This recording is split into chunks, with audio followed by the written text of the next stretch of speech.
Y bien, estamos ahora con Juan Ocio, antropólogo, ex ministro de la Cultura y autor de un libro que se acaba de publicar, que se llama El Tahuantinsuyo Bíblico. Ezequiel Atauqusi Gamonal y el mesianismo de los israelitas del nuevo pacto universal. Una investigación de muchos años sobre este movimiento mesiánico. Juan, buenas noches, ¿qué tal? ¿Cómo estás? ¿Qué tal? ¿Cómo estás, Jaime? Muchas gracias por invitarme a tu programa. No, gracias por venir, felicitaciones, veo que siguen los libros, siguen las obras, las publicaciones, las investigaciones. Bueno, hay que estar activo. Hay que estar activo, sí pues, efectivamente. Si no, uno se anquilosa.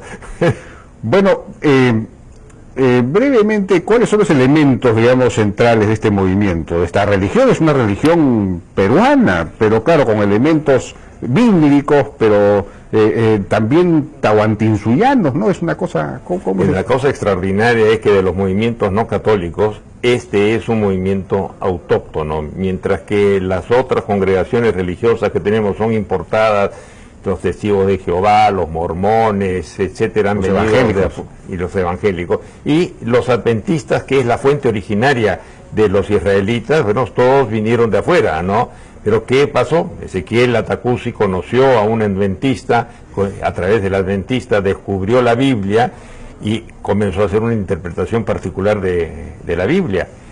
Los adventistas no aceptaron la interpretación que él hacía, las prédicas que desarrollaba, y él se separa de los adventistas, es seguido por un grupo de acólitos, y él crea pues esta nueva congregación, pero con esta congregación ya bajó la ideología que tenía Ezequiel Atauqusi, que era un hombre originario de una población andina, en las alturas de Arequipa, en la provincia de La Unión, una comunidad muy pequeña, Huargua, ¿no?, que es quechohablante. Él aprende el castellano a los 5 años de edad, su instrucción llega hasta el 5º de primaria, tuvo que abandonar los estudios para ayudar a su madre a colaborar con su madre en la crianza de sus hermanos. Su vida transcurre oscilando entre la casa de la madre y la casa del padre, que se había ido a otro pueblo, se separa de la madre. Su vida es una vida un tanto precaria, pero lo que es notable es que estamos frente a un personaje que monta una congregación que alcanza un volumen de gente extraordinariamente grande allí por la década de los 80, de los 90, que incluso lo llevan a lanzarse a la presidencia de la República y obtiene como 200.000 votos, pero se trata de un campesino humilde de las alturas de esta región y que logra tener esta capacidad de formar este movimiento que supera en número a cualquiera de las otras organizaciones evangélicas que existen en ¿Cuántos fieles, digamos, cuántos seguidores habrá tenido esta religión? Sus estadísticas son bien precarias, ¿no? Pero yo he hecho el cálculo a través de la votación que obtuvo en los años del 90 y sobre la base de las colonias que tiene y de los centros de capacitación bíblica, que son unidades que se repartieron por casi todos los distritos del Perú. Ellos en un determinado momento han debido de estar cerca de los 100.000, 150.000 más o menos congregados, claro, en distintas categorías, los que son, digamos, absolutamente miembros de israelitas y otros que están en compás de espera de poder ser bautizados, ¿no? Ahora, en el libro tú demuestras que esta religión de los israelitas del nuevo pacto universal, digamos, inventada por Ezequiel Atauqusi, contiene muchos elementos de mesianismo andino, ¿no? En realidad es una forma de mesianismo andino. ¿Cómo así? Es decir, ¿cuáles son los elementos comunes? Bueno, para empezar, ¿por qué es que se llaman israelitas?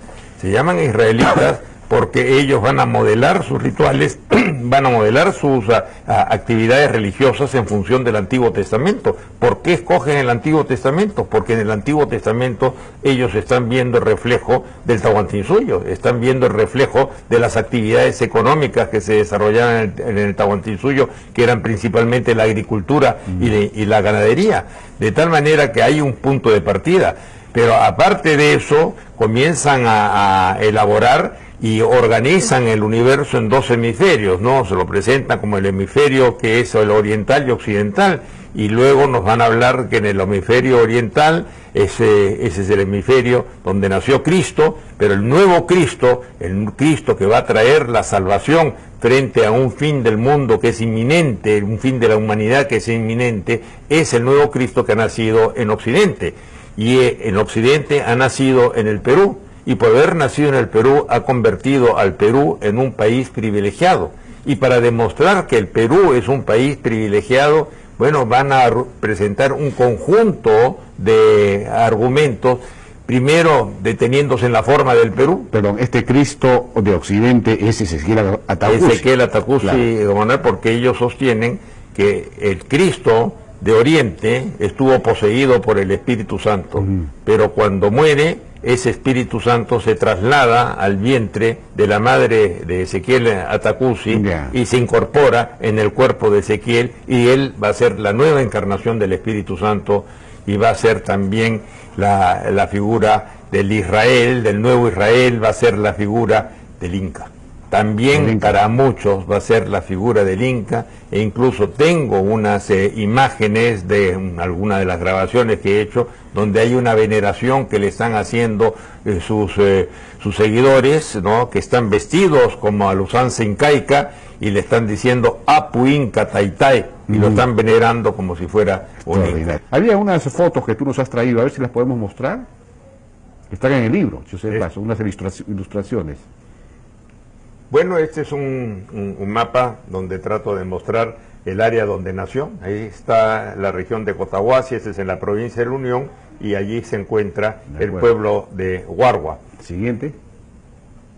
Este es el área donde él migró, después de haber estado en Arequipa para buscar trabajo, se fue a la zona de Junín, estuvo primero en Carguamayo, que lo vemos ahí encima de la laguna de Junín, y luego de allí estuvo en Huancayo, de Huancayo después se pasó a Tarma, y es en Tarma donde él conoce al adventista que le va a hacer la presentación de la Biblia, y recién ahí se va a empapar de las Sagradas Escrituras. Siguiente. Esta es una vista satelital del pueblo de Huargua, para que tengan una imagen del sitio donde él nació. Siguiente. Bueno, esta es otra imagen de Huargua para que vean la condición campesina de esta población. Siguiente. Bueno, acá tienen ustedes una imagen que es muy interesante, es la representación de Ezequiel Atacusi con su túnica azul, su vestimenta roja. Decía que cuando él se vistiese de esa manera, él iba a declarar el fin de la humanidad. Él tenía esa potestad, ya no era necesario tener que esperar una fecha determinada, sino que Dios le había dado la potestad para él poder ampliar el plazo en que se terminaría la humanidad, para que el movimiento se expandiera, para que pudieran congregar a mayor número de gente. Entonces esta figura es una figura muy importante porque simboliza el aspecto más sagrado de... Pero él se vistió así y nunca se vistió así, es simplemente una imagen de cómo sería cuando... de acuerdo. Siguiente. Esta es la imagen de los dos hemisferios, el hemisferio oriental y occidental, donde la interpretación que se hace y la naturaleza de la presentación de su ideología guardan una correspondencia absoluta con la organización dual de la sociedad andina. Esto está pensado en categorías duales, así como se concibió el Cusco dividido en Alto y Bajo Cusco, dividen el mundo. Anang-Urin. Anang-Urin, exactamente. Y ahí está digamos y el arco iris que sirve de puente, ¿no?, para unir a ambos hemisferios. Abajo está el altar donde se hacen los holocaustos. Y por supuesto la paloma que simboliza el Espíritu Santo, ¿no? Ajá, de acuerdo. Siguiente, ¿hay más? Bueno, acá ven el Perú. El Perú invertido tiene la forma de Ezequiel Atacusi y los animales bíblicos. Entonces ven cómo el Perú es un país elegido. Privilegiado. De acuerdo, interesante. Siguiente. Bueno, acá ven Machu Picchu. En Machu Picchu está reflejado el rostro del profeta. Pero está alterada esa foto, ¿no? Bueno, un poquito la han alterado, pero han tratado de encontrar en Machu Picchu la concordancia entre Ezequiel Atacusi Atacusi asociado con los incas, y acá hemos hecho una superposición del rostro, que es lo que está en la carátula del libro, y como ven el rostro del Machu Picchu, ¿no? Ajá. ¿Y hay otra más? No. Bueno, este es un adicional donde tenemos todos los símbolos del mundo andino, Ezequiel Atacusi con esta vestimenta que les menciono, y allí está su hijo, el sucesor, que se llama Jonás Ezequiel. Estas ya son interpretaciones modernas, y allí están las distintas figuras del Perú como el país privilegiado. ¿Hay más? A ver. Bueno, esta es la adoración que menciono, la adoración que le hacen a Ezequiel Atacusi, diciéndole Inca. Ajá. Apu Inca Taitai, le están diciendo, hablándole en quechua, ¿no? Ajá, interesante. ¿Y esto dónde es? Esto lo están haciendo en Cieneguilla con motivo de la celebración del último cumpleaños, y acá le están entregando la vara de mando. El Tupac Yauri de los Incas. Ah, qué interesante. ¿Y siguiente? Y acá tienes un mapa de las colonias que tienen en la selva. Tienen alrededor de 42 colonias, ahora son más, creo, 46 colonias, porque ellos consideran que van a esperar el fin de la humanidad en la selva. De la selva van a ser transportados a Canaán. Canaán es el punto de salvación de la humanidad. Yo me acuerdo en los 80, cuando yo trabajaba en la presidencia del Consejo de Ministros, estaba a cargo de los proyectos especiales, había el proyecto Pichis Palcasu. Sí.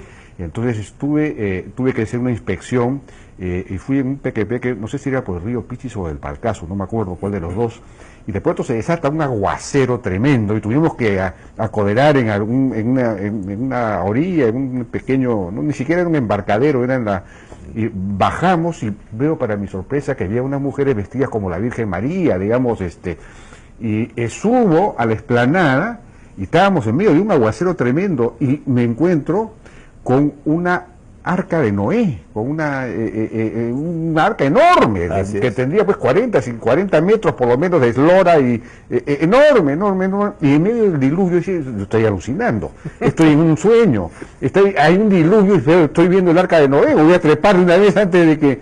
Y había un montón de gente efectivamente vestida como se vestirían los judíos en la época bíblica, efectivamente, ¿no? Y pregunté y me dijeron, esos son los cunchis. Les llamaban los cunchis, los que no eran cunchis les llamaban los cunchis. Todos eran estos, una colonia, como tú dices, una comunidad, que vivían en comunidad, con sistemas de reciprocidad. Maravilloso el modelo de las colonias, porque están organizados de acuerdo a los esquemas andinos. Las agrupaciones sociales que existen en las colonias son los ayllus, ellos se dividen en ayllus. El sistema es que nadie es propietario de nada, todo es colectivo, la propiedad es colectiva, y lo que producen... todo va a una cooperativa. De esa cooperativa ellos venden y con eso pues mantienen a la congregación. ¿Y todavía subsisten después de la muerte de Ezequiel Atacusi, estas colonias, en fin? Han crecido. Cuando yo las estudiaba, por allá por la década de los 80, eran alrededor de unas 6 o 7 colonias, y ahora son como 46 colonias, así que ha crecido, porque además ellos desarrollaron una estrategia muy interesante en los 90, la estrategia de las fronteras vivas. Es decir, colonizar puntos donde nadie va, pero que son puntos fronterizos con nuestros países vecinos. Y me imagino que además significó una barrera, una resistencia frente a Sendero Luminoso, ¿no? Fue una alternativa a Sendero Luminoso, ese es el gran el gran favor que le han dado a nuestro país, porque la composición social de ellos era muy semejante a la composición social de los senderistas, pero muchos no querían la violencia, pero sí buscaban alguna tabla de salvación, y la encontraron en Israel del Nuevo Pacto, de tal manera que se convirtieron en una alternativa de Sendero Luminoso y reclutaron a mucha gente que pudieron aumentar las filas de Sendero Luminoso. Bueno, nuestro país siempre nos sorprende. Juan, muchísimas gracias por tu participación, Jaime. Felicitaciones por este libro, lo vuelvo a mostrar, el Tahuantinsuyo bíblico, Ezequiel Atacusi y Gamonal, y el mesianismo de los israelitas del Nuevo Pacto Universal. Extraordinaria investigación, interesantísimo libro, que nos habla de lo rico, lo diferente, lo diverso, lo tremendamente creativo que puede ser vitalmente nuestro país en el terreno cultural. Bien, vamos a una pausa y regresamos ahora con Guido del Castillo y Luis Felipe Mejía. Hay este asunto de un convenio con el Ministerio de Cultura muy innovador para poner en valor para poner en valor sitios arqueológicos de Lima y Callao. Regresamos.